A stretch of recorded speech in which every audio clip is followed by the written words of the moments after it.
Tens of thousands of protesters flooded the streets of Minsk on Sunday to protest Belarus President Aleksandr G. Lukashenko after he refused to hold another election.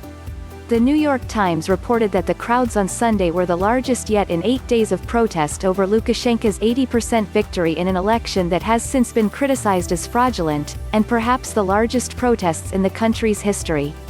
Business Insider previously reported that protests erupted a week earlier after Lukashenko claimed 80% of the vote in an election that the public viewed as rigged.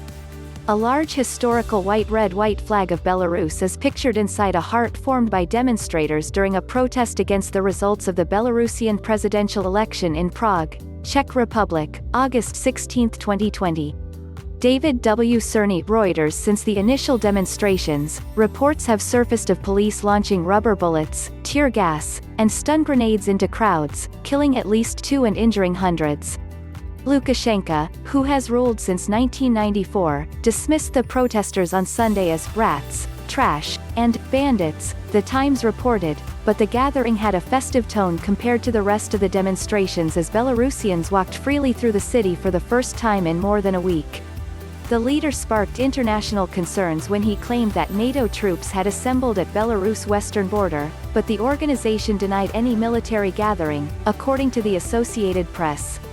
As protesters overwhelmed the crowd of supporters in Minsk on Sunday, the election had drawn criticism from other top political figures.